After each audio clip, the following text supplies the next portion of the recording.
कि अंजल सुत बंदन करो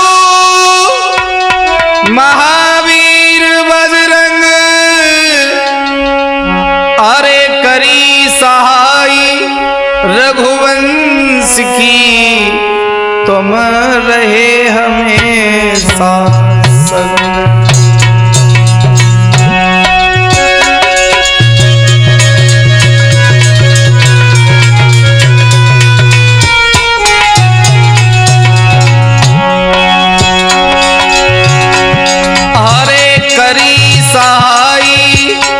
रघुवंश की रहे हमेशा संग।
आदरणीय श्रोतागण बंधु, राठौर कैसेट के माध्यम से सन 1608 सम्मत पहले की कहानी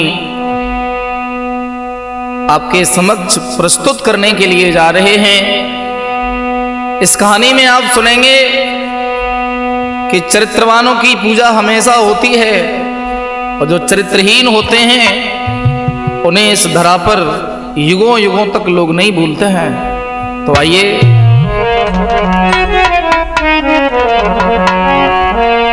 कि सियालकोट की पावन धरा, जने भक्त और वीर, आपत्ति विपत्ति अति सही, टले न वो रणधीर। शूर सामंत वीर वही होते हैं जो हर परेशानी का डटकर के सामना करते हैं। तो आइए, बहुत सुंदर कहानी है।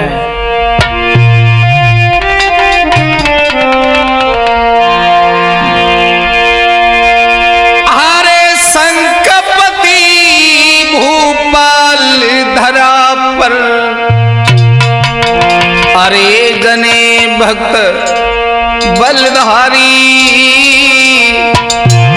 और सुंदर सुशील बन में आई अम्मा दे घरवारी।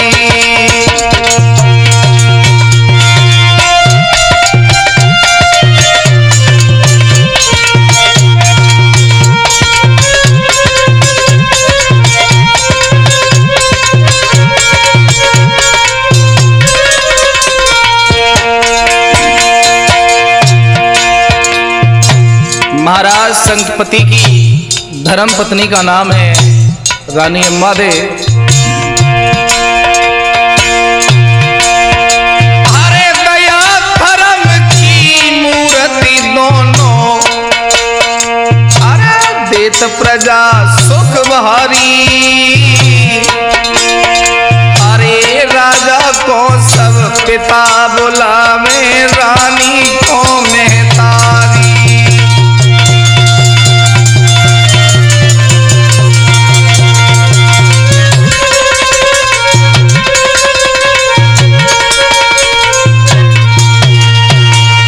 दोस्तों, जहां धन होता है, दौलत होती है, वहां बताते हैं विद्वान के वंश नहीं चलता है।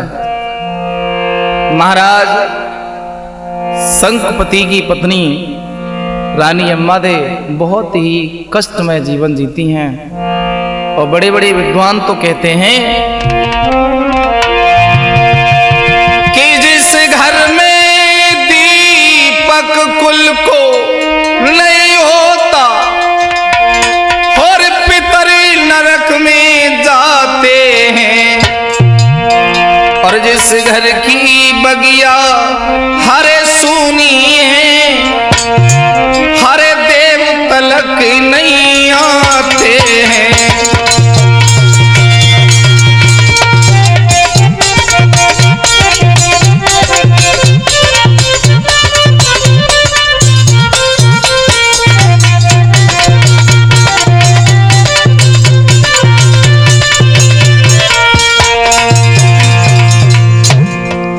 महारानी दिन प्रतिदिन अपने पितरों को लेकर के चिंता में रहती हैं। अगर घर में बच्चा नहीं हुआ तो हमारे जो पितृ देवता हैं वो देवलोक से निकल करके यमलोक में चले जाएंगे। व्रत करती हैं, पूजा पाठ करती हैं, लेकिन कभी भी कोख ने अच्छे संकेत नहीं दिए। बड़ी दुखी होती हैं। महाराज संकपति समझाते हैं कि गौरी,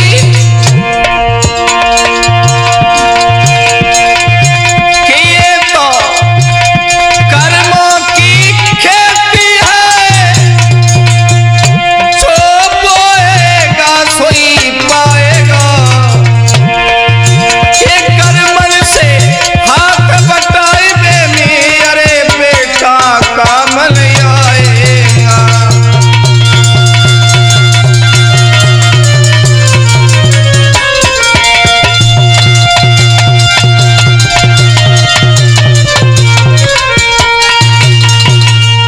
मेरे भैया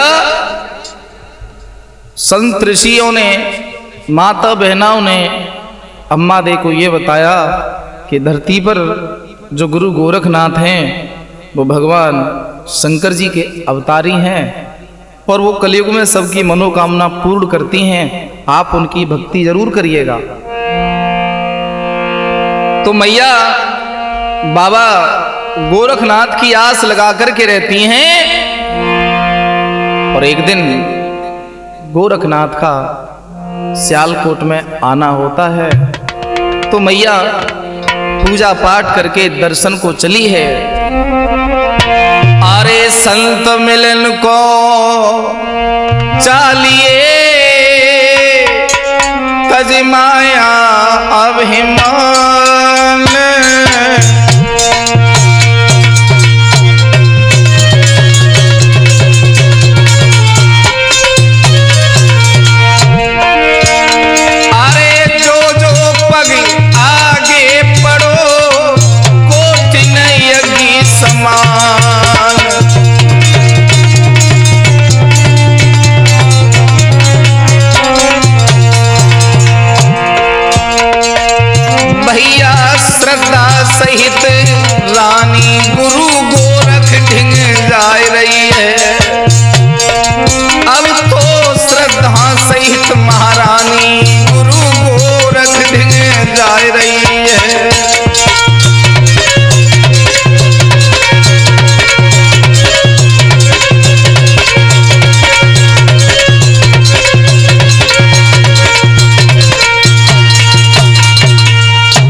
दोस्तों, मैया ने गुरु गोरख जी के सामने अपना समर्पण किया तो बाबा कहने लगे कि बेटी, हम योगी हैं और योगियों को ये सलाह दी जाती है कि माता बहनाओं से दूर रहना चाहिए।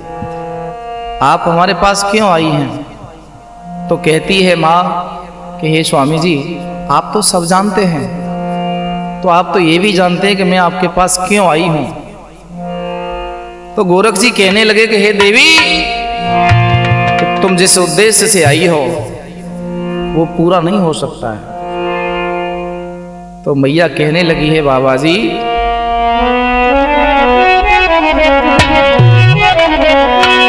अरे बिन सुत के लाई में जाऊंगी और नहीं पहचानी गवाऊंगी बाबा।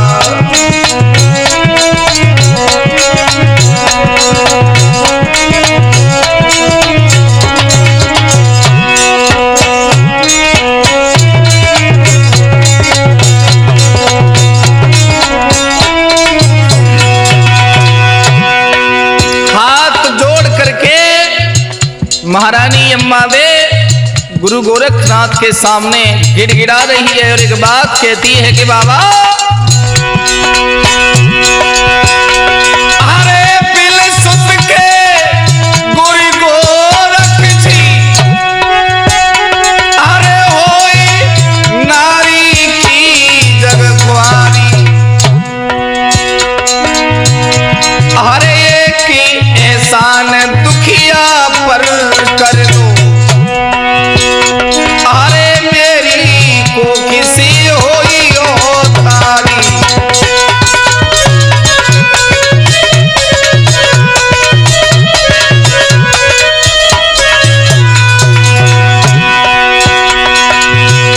अरे जो इच्छा पूरी नहीं होगी,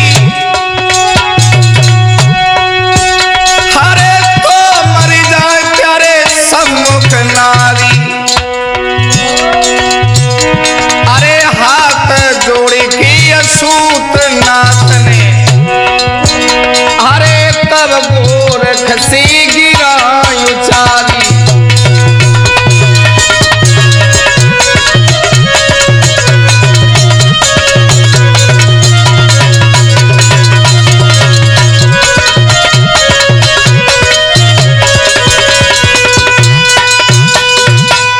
एक मैया का दर्द जब देखा नहीं गया तो गुरुजी के 1400 शिष्य हैं, उनमें से एक शिष्य है जिसका नाम है यसूतनाथ।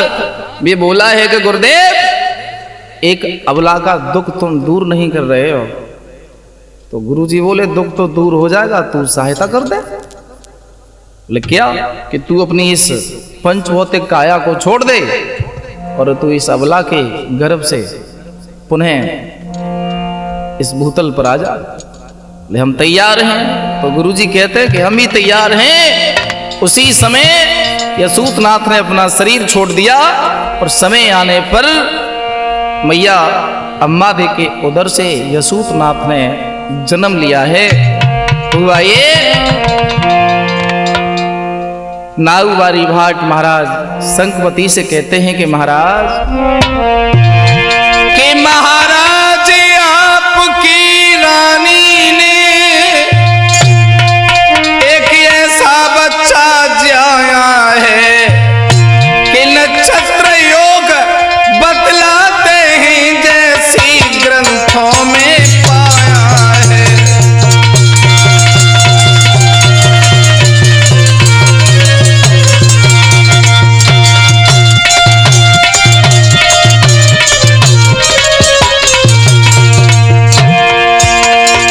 बड़े बड़े ब्राह्मण पंचांग खोल करके समझाने लगे महाराज संकपति को कि महाराज,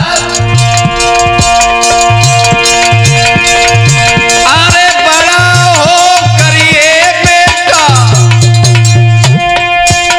दुनिया में नाम कमाएगा। अरे कुलवा पवित्र करे तुम्हारो, शंकर का भक्त कहाएगा।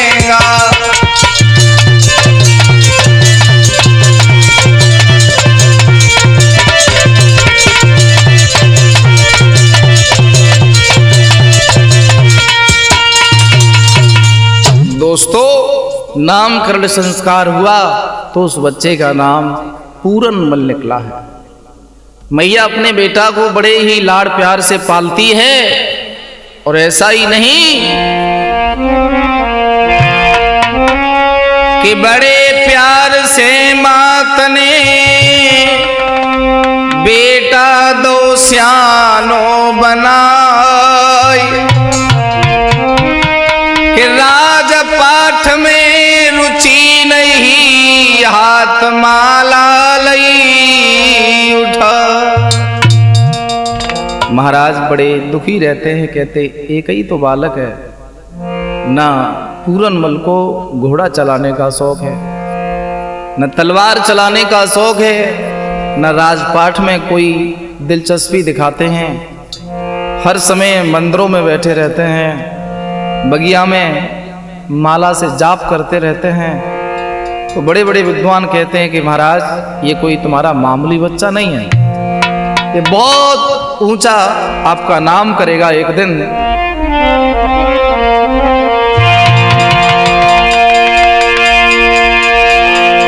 कि मैया बोली सुनियो पूरन,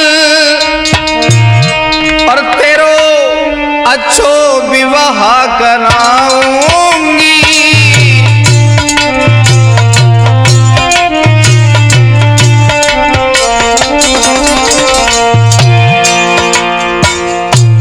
मैया कहने लगी लाला आप राजा के पुत्र हो, थोड़ा राजनीति सीख लीजिए।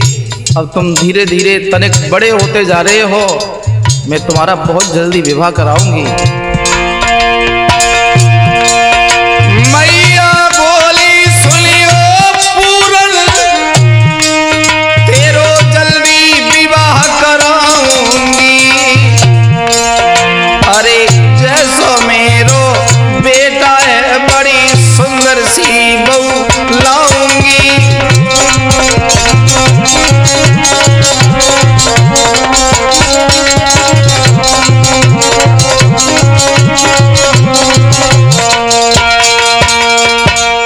पूरनमल कहने लगे हैं माँ शादी की बात करती है तू, हमें जीवन में शादी नहीं करनी है, हमें तो सिर्फ भगवान की प्राप्ति करनी है और भजन करेंगे।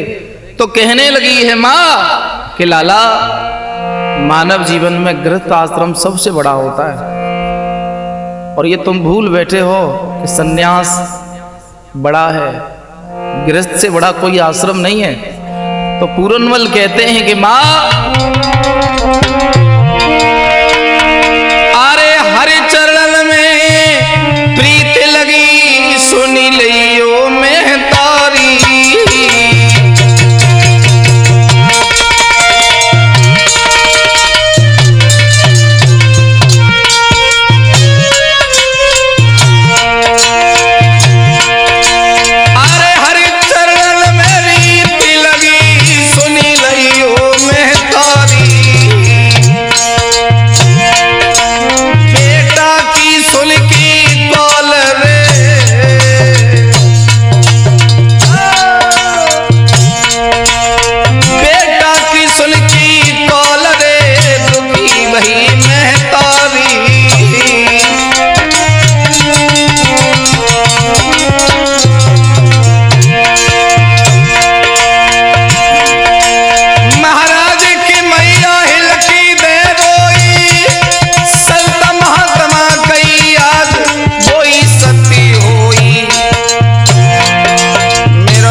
मेरे भैया धीरे धीरे महाराज अपने पुत्र से नाराज रहते हैं कि जैसा सोचा था वैसा तो कुछ नहीं हुआ।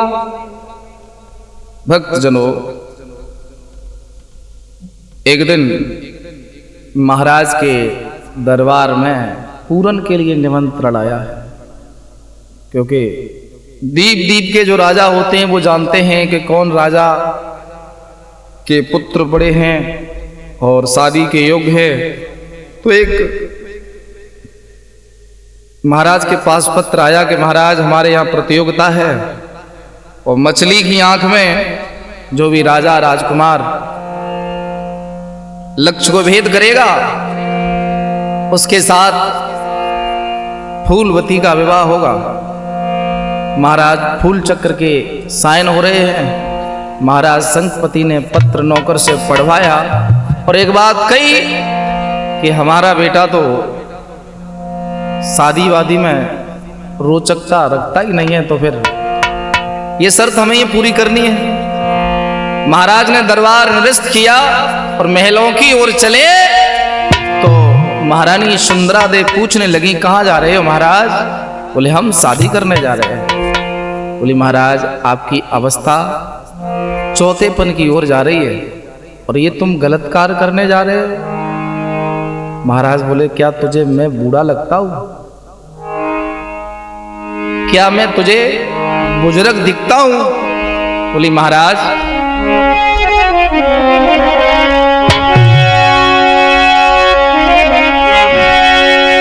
अरे हाथ जोड़ के अम्मा देली और निज प्रीतम दे समझाइए और चौथा पन आने वाला है कि बेटा की करे संगाई है।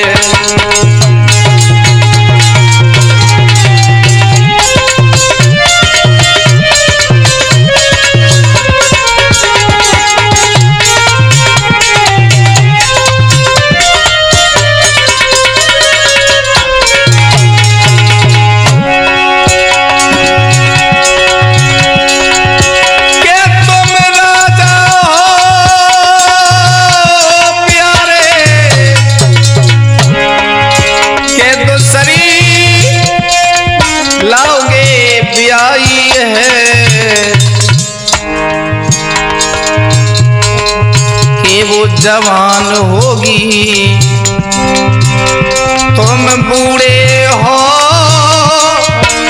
फिर घर में होई लड़ाई है।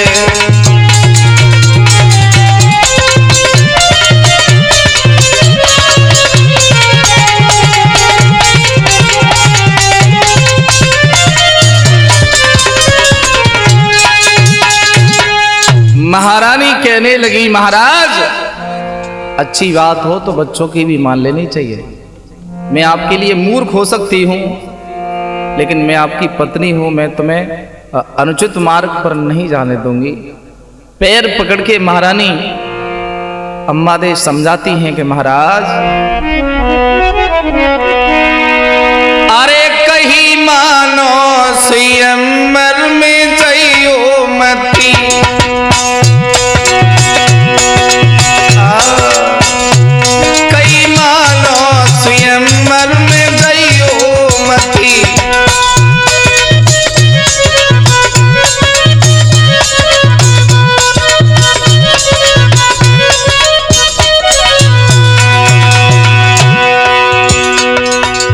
नहीं जाए। तो महारानी बोली सुनिए महाराज तुम बूढ़े भे बोलो जवान आवेगी, जवान की ताकत तुम बूढ़े में न पावेगी और तकेगी गेरन को तुम्हें सींग पे नचावेगी।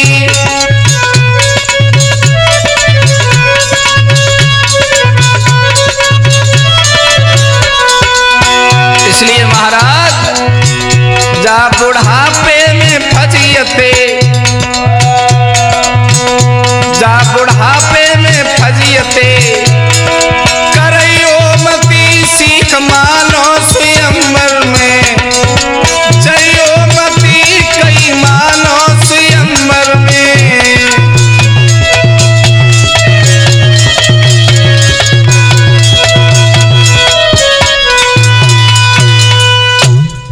महाराज बोले कि हे रानी, अगर तुझे मेरे सामर्थ्य पर कोई भी संशय है तो तू जवान व्यक्ति बुलवा कर मुझसे युद्ध करवा सकती है। तो कहने लगी, महाराज तुम राजा हो, तुमसे लड़ने के लिए कोई नहीं आएगा, लेकिन आप मत जाइए। दोस्तों,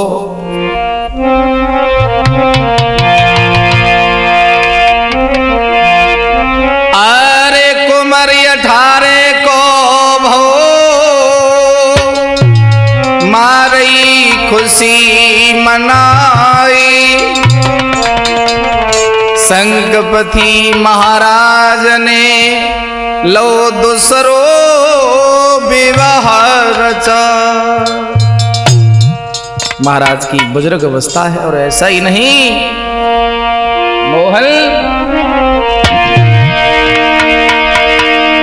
अरे 60 बरस भूपाल सुनाऊं हाल ब्याह कर लाए,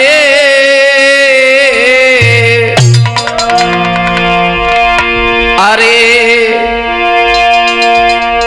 मीन मार की संकपति बड़ी सुंदर नारी लाए।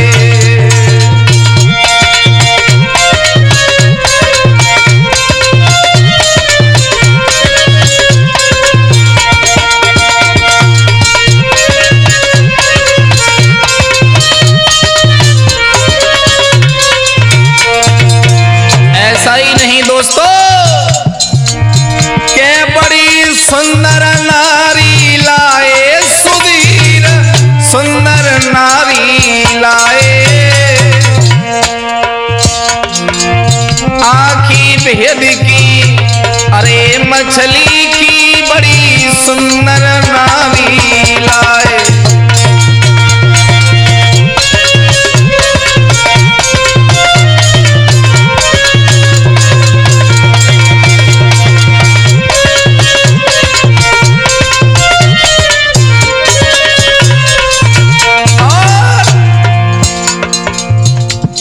राजा फूल चक्र की बेटी फूलमती बड़ी सुंदर है देखने में, अरे उम्र थी 16 साल,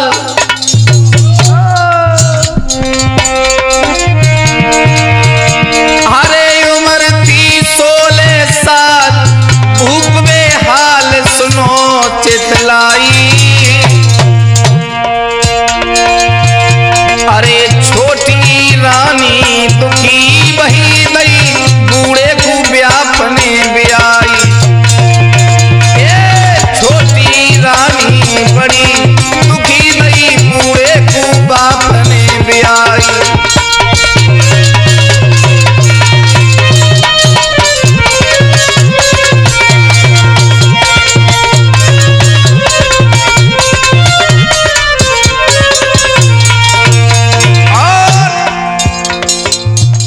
पति बूढ़े ढली जवानी,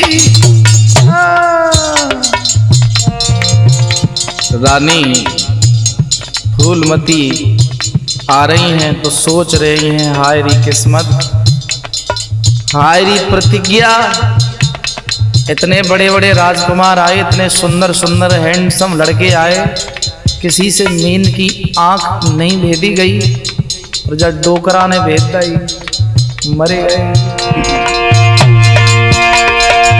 के पति बूढ़े ढली जवानी, के लड़की पर चढ़ी जवानी, पति बूढ़े ढली जवानी,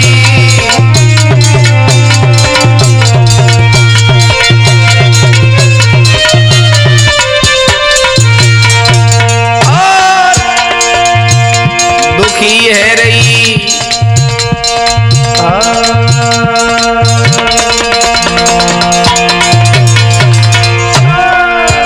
दुखी है रही छोटी रानी, की आगे की सुनो कहानी, दुखी है रही छोटी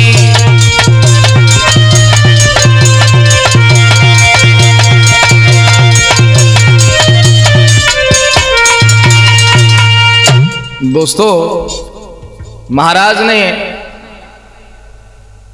बुजुर्ग अवस्था में बहुत बड़ा काम किया है। 16 साल की कन्या को लाए हैं। महाराज इस बात को भली भांति जानते हैं कि 2 पत्नी अलग अलग रखना है। नए भवन में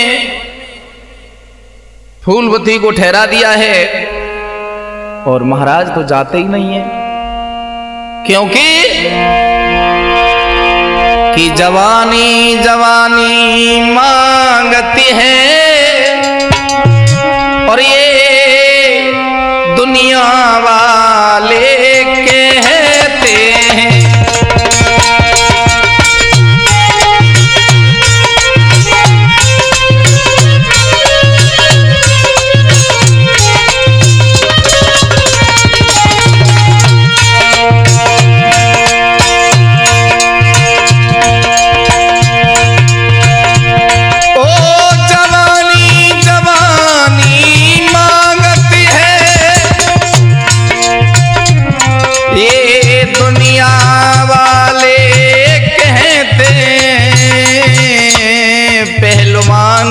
पहलवानी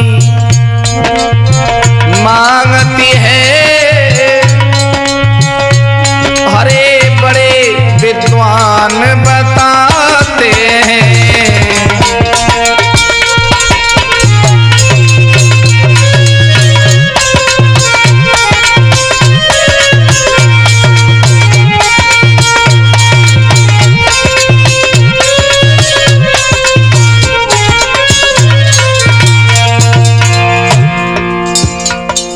साथ साथ बताते चले, अखाड़े में जब 2 पहलवान लड़ते हैं कुश्ती, तो वहां का भी विधान है कि कोई बड़ा और छोटे का जोड़ नहीं मिलवाया जाता है। और विवाह एक ऐसा योग है कि पति और पत्नी दोनों सुंदर होने चाहिए, दोनों ही एक हमउम्र होने चाहिए। ऐसा कभी जोड़ चलता नहीं है कि एक डोकरा है और एक जवानी।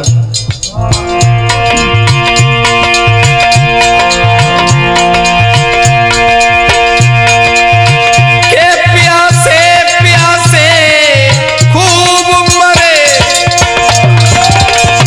और प्यासी पानी मांगती है। दुनिया वाले कहते हैं कि जवानी जवानी मांगती है।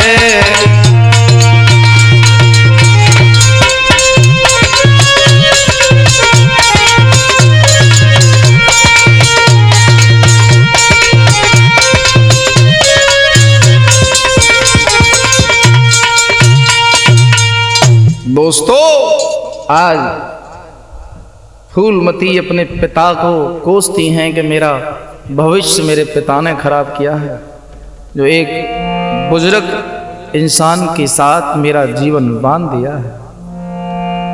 अंततो गत्वा दोस्तों, सुबह से शाम तक अपने आप को और अपने भविष्य को, अपने पिता को कोसती रहती है फूलमती। और एक दिन सामने के मार्ग से पूरन बल निकल के जा रहे हैं और हुआ ये, अरे रानी ने पूरन देखो रे, मन रही है खुशी मनाई।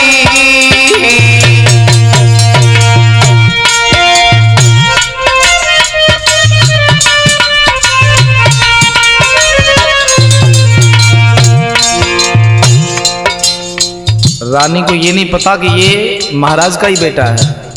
उसकी सुंदरता को देख करके ब्रह्मचर्य जो धारण करता है, और ध्यान देना जो ब्रह्मचर्य धारण करते हैं वो सुंदर ही होता है। ब्रह्मचारी को देख करके महारानी मन ही मन में बलिहार हो गई।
गो है, मेरे दिल में लगी है लगन, कुंवर मेरे दिल में बसी गो है।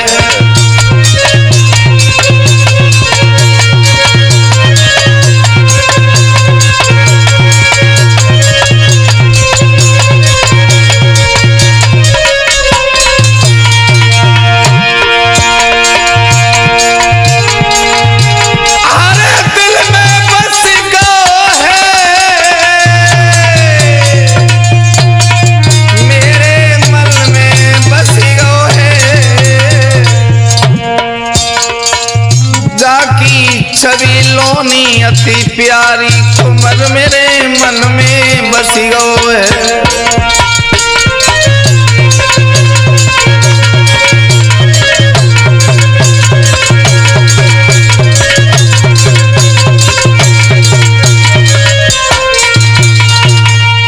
बोली ये कौन है?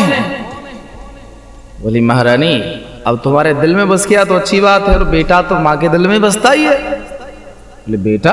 बोले हाँ, कि महाराज की जो पहली पत्नी है उनके पुत्र हैं पूरनमल। इनका राजपाट में कोई इंटरेस्ट नहीं है, ना शादी ब्याह में कोई इंटरेस्ट है, ये पूजा करते रहते हैं, जाप करते रहते हैं। बोले शादी नहीं करता है? नहीं करेगा, हमसे करेगा।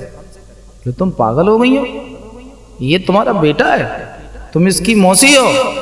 बोले हम किसी की मौसी नहीं है, तू एक काम कर, तू हमारी दासी है कि बुलाएला दासी पूरन को, कि तू जाने या हम जाने।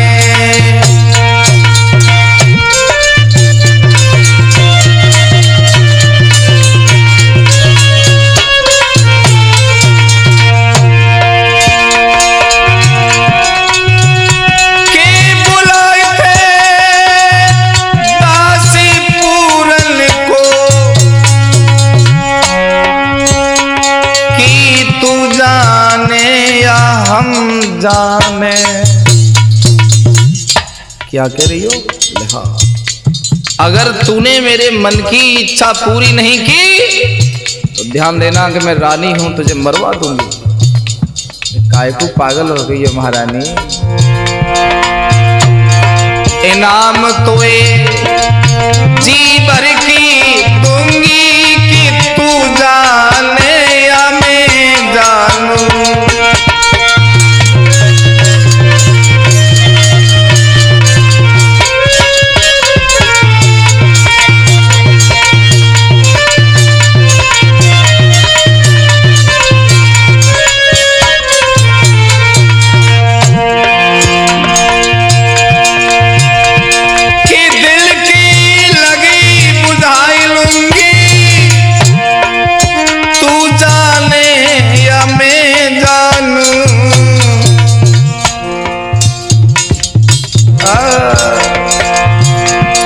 बुलाएला दासी पूरन को, तू जाने या मैं जानूं।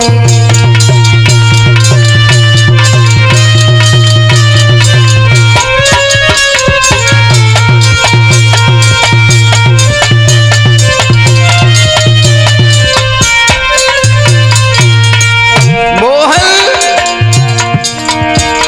हरे काहे करी मनमानी, पति की सेकंड हैंड जवानी।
हाँ दोस्तों, दासी को भली भांति रानी समझाती और एक बात कहती है, मेरे अलावा और तेरे अलावा इस राज को कोई जानना नहीं चाहिए। अगर तूने किसी को बताया तो मैं रानी हूं और तू मेरी दासी है, तुझे हम फांसी लगवा देंगे, इसलिए आप चिंता ना करें। अब आप बताइए आज्ञा क्या है कि ये राजकुमार जहां भी गया है वहां से इसे टेर के लाइए। बोले महारानी अब तो रात हो चुकी है। बोले रात में ही जाइए और ये कहना कि तुम्हारी मौसी के पेट में दर्द है।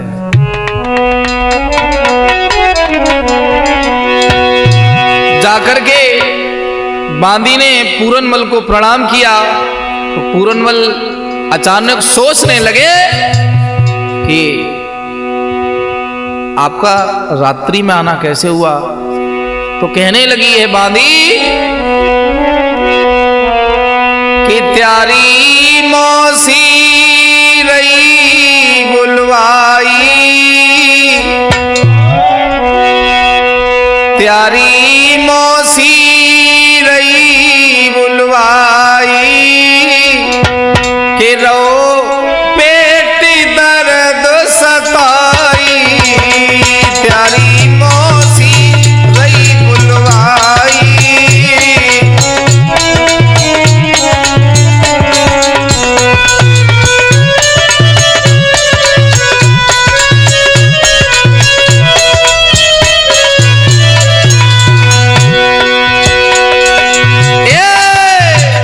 प्यारी मैया रही बुलवाई, तीनों पेट दर्द सताई, प्यारी मौसी।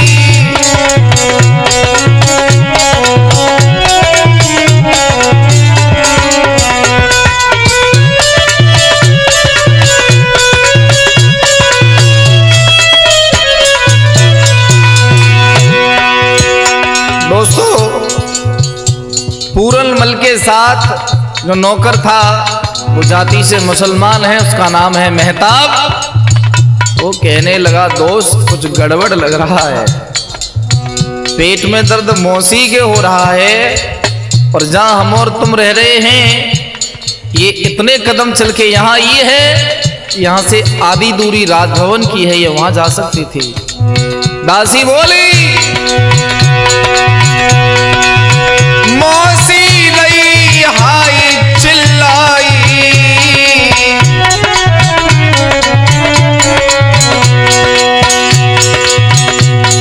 पेट में दर्द है, लोटी लोटी डोल रही हैं, बेटा बेटा चिल्ला रही हैं। मौसी रही हाय चिल्लाई,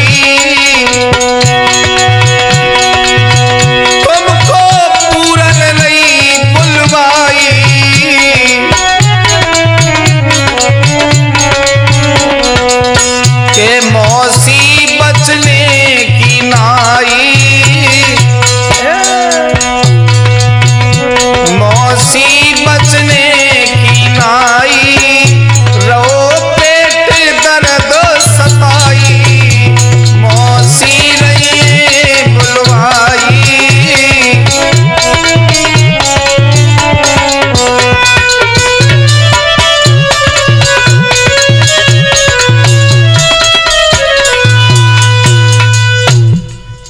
पूरनमल दिल के सच्चे हैं, भावुक हो गए।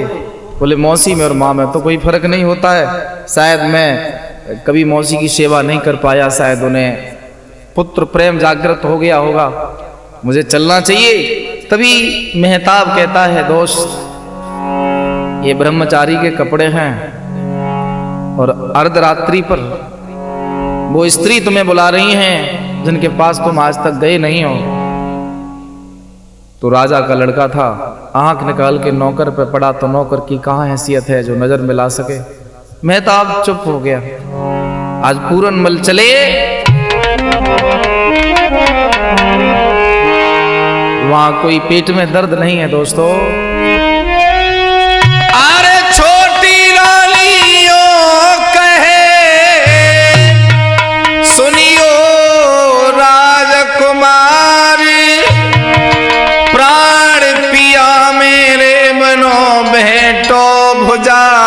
पसार।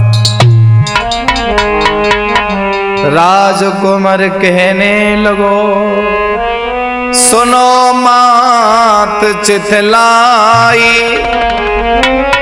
धर्म सम्हारो अपनो क्यों रहियो पाप कमा।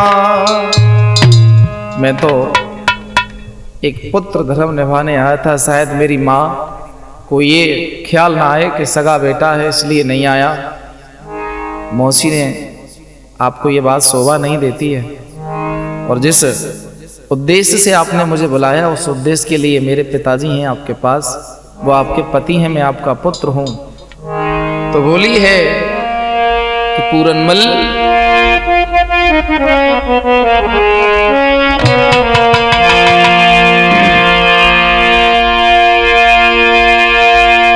की बात पूरन की सुन रानी कहने लगी कि प्राण प्यारे पिया मेरी सुन लीजिए,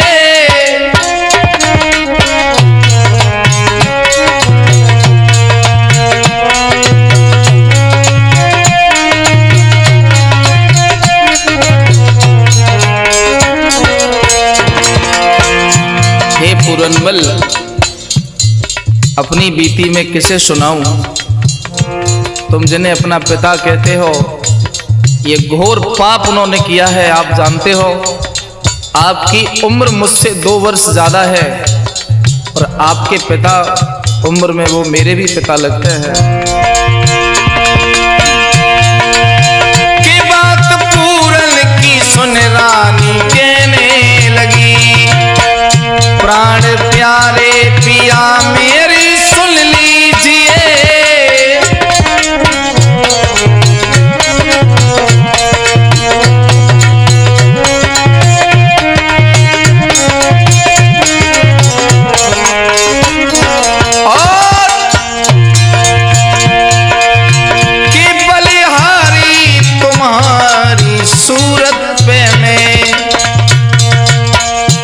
अपनी छाती से मुझको लगा लीजिए,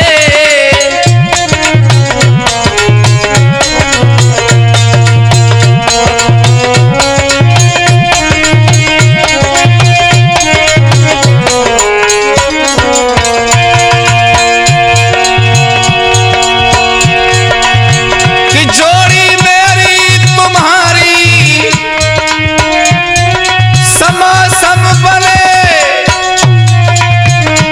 अपनी बाहों में मुझको समा लीजिए।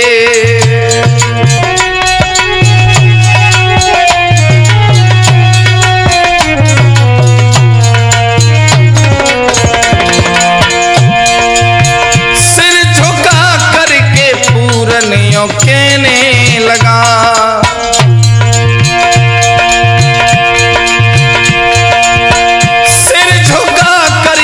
पूरनियों कहने लगा, शर्मो आती नहीं माँ बता दीजिए,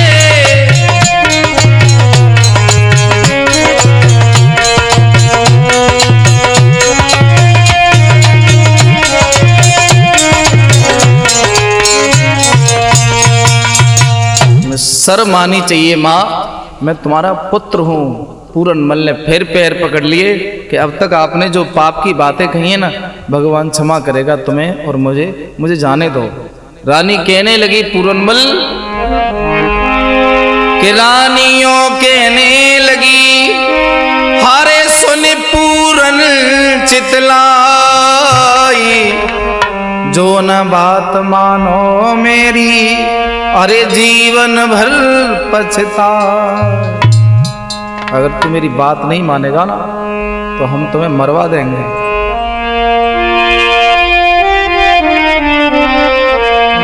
कवि शिवराम जी लिखते हैं, हारे मैया इश्क करे बेटा संग, अरे हासी है जाएगी, अरे जोड़ू हाथ पड़ू तेरे पैया फांसी है जाएगी।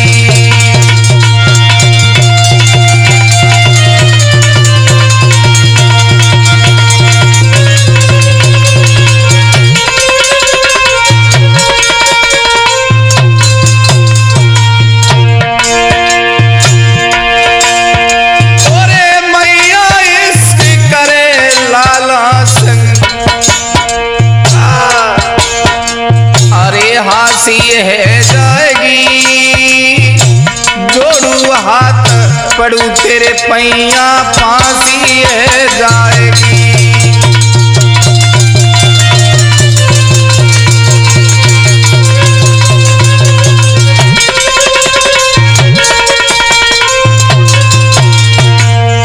हे माँ,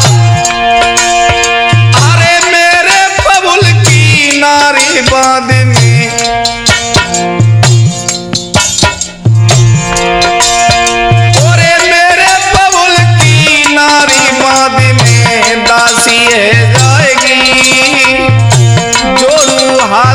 परू तेरे पैया फांसी है जाएगी।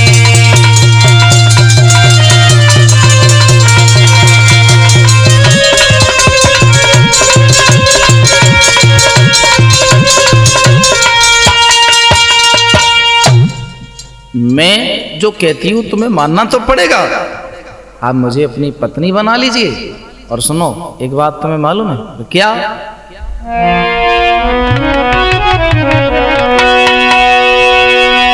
अरे जवानी की प्यारी, अरे सबको लगी है जवानी की जे प्यारी, सबको लगी है।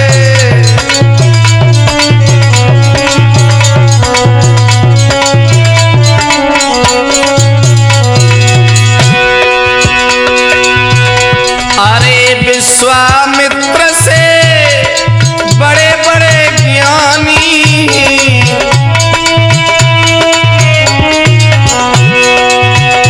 अरे विश्वामित्र से बड़े बड़े ज्ञानी,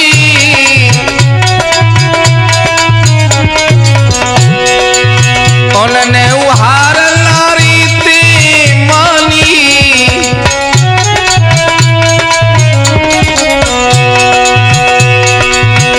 जवानी की प्यारी सबको लगी है।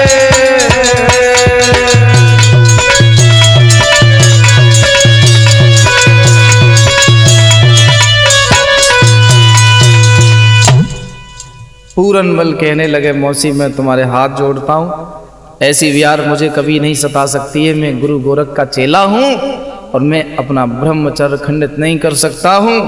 मैं जा रहा हूँ। कहने लगी मैं तुझे फांसी लगवा दूंगी। तो पूरनमल कहते हैं कि माँ,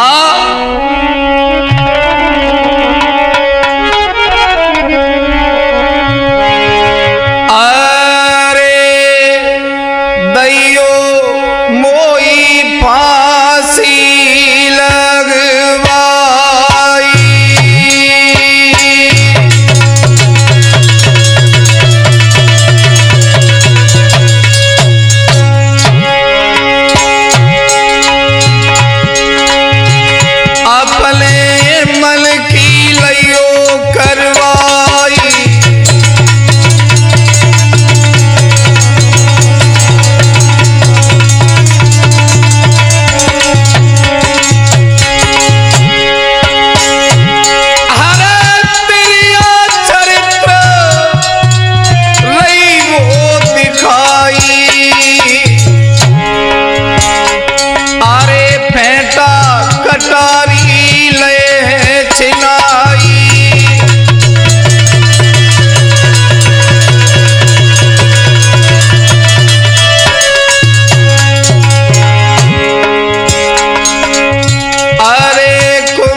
फेंटा और कटारी छीन लिए और एक बात कही, आप मेरे साथ हम बिस्तर होना चाहते हो कि नहीं? पूरनमल कहता है नहीं। पूरनमल ने अटारी से छलांग लगा दी और एक बात ध्यान देना,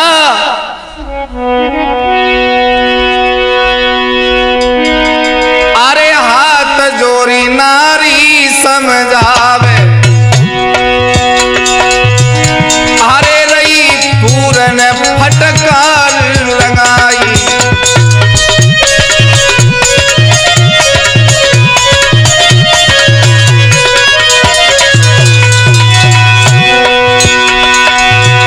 अरे हाथ जोड़ी नारी समझावे, हरे रही पूरन फटकार लगाई,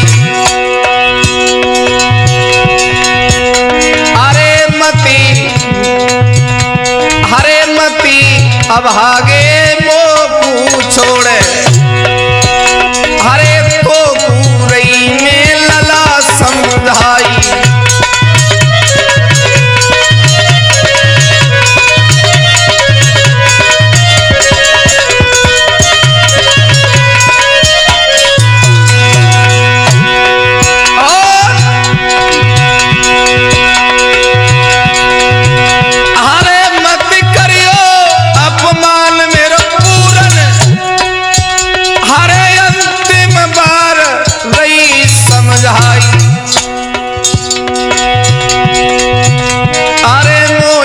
कसम है तेरी सूरत की, अरे सवेरी फांसी दिए लगवाई,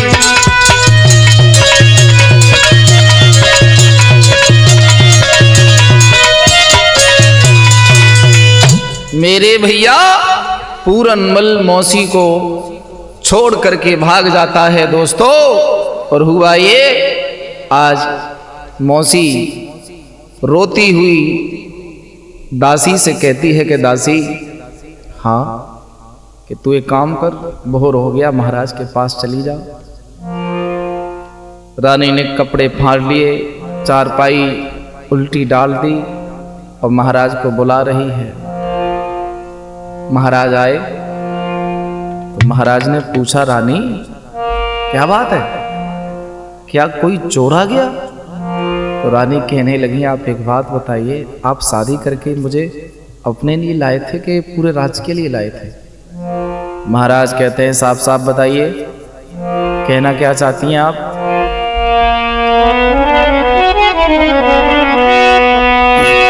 पिया जीवित नहीं रहूंगी, काली धोती पहन रखी है, बार खुले हैं, श्रृंगार तन पर है ही नहीं, के पिया जीवित नहीं रहूंगी, मैं तो आत्मघात करूंगी, पिया जीवित नहीं रहूंगी।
मरूंगी, पिया खाए के जहर मरूंगी।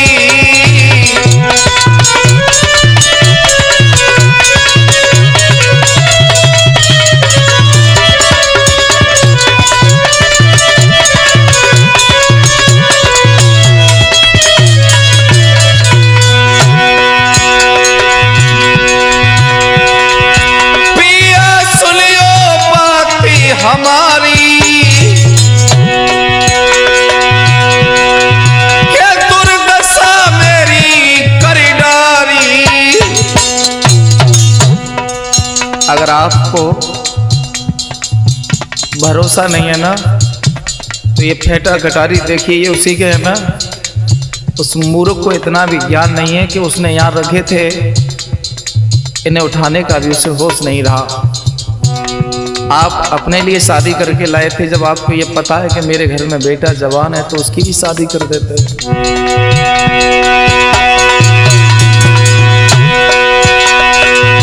पिया सुनियो बात हमारी, क्या दुर्दशा मेरी कर डारी। कि मैं तो आगे में कूद मरूंगी, मैं तो आगे में कूद मरूंगी। मैं तो आत्मघात करूंगी।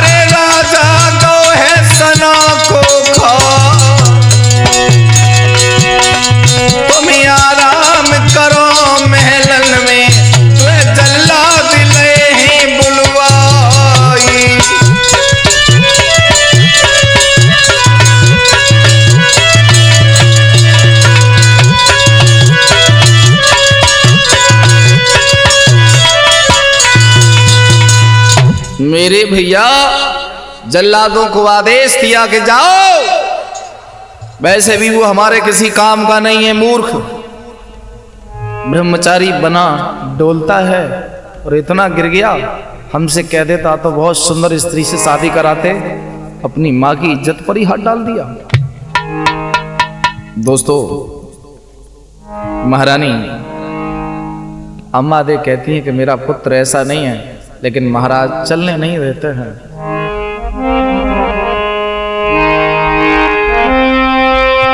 कि हाथ जोड़े पूरन कहें सुनो, पिताजी बाती।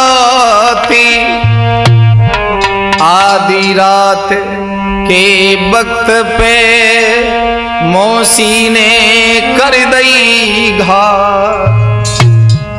हे पिताजी, मेरा कोई दोष नहीं है, मौसी ने मुझे खुद बुलवाया था। महाराज तो रानी की सुंदरता पर इतने आधीन हैं कि पूरनमल की सफाई सुनने के लिए तैयार ही नहीं है। आदेश दिया कि इसे फांसी लगा दो।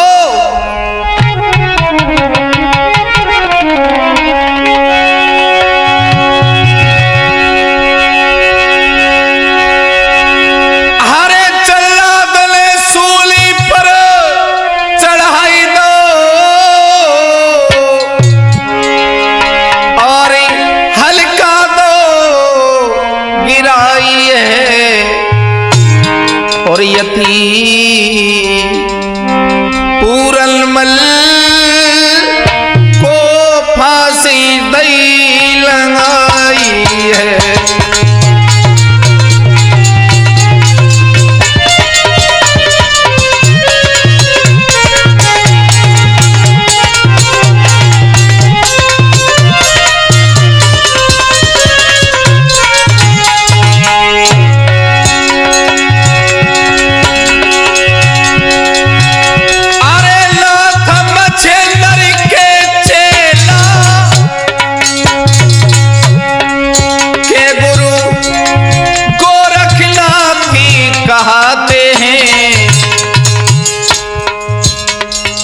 आसन पर बैठे बैठे हरे विश्व की खोज करी आते हैं।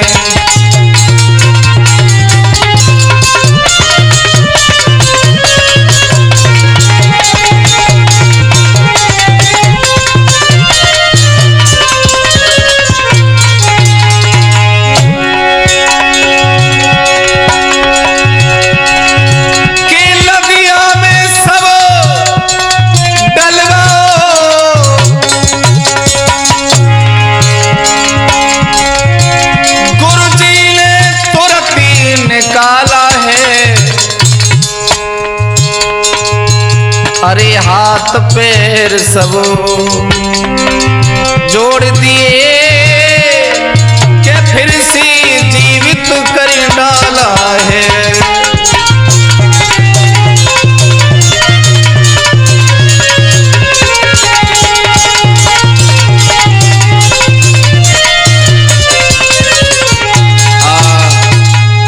मेरे भैया आगे की कहानी भक्त पूरनवल की आपके समक्ष दूसरे भाग में हम प्रस्तुत करेंगे।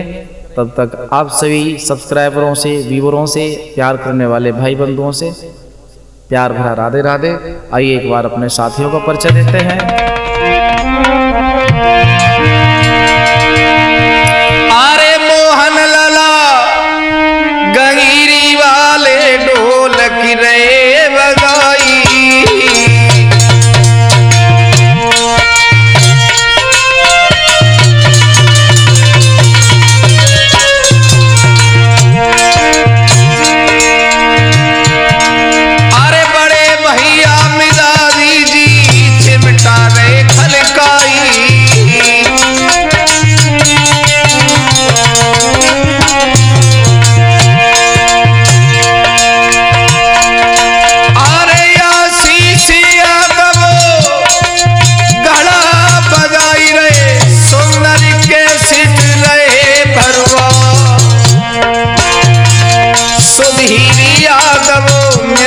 हमारे सुंदर रिकॉर्डिंग रहे बना।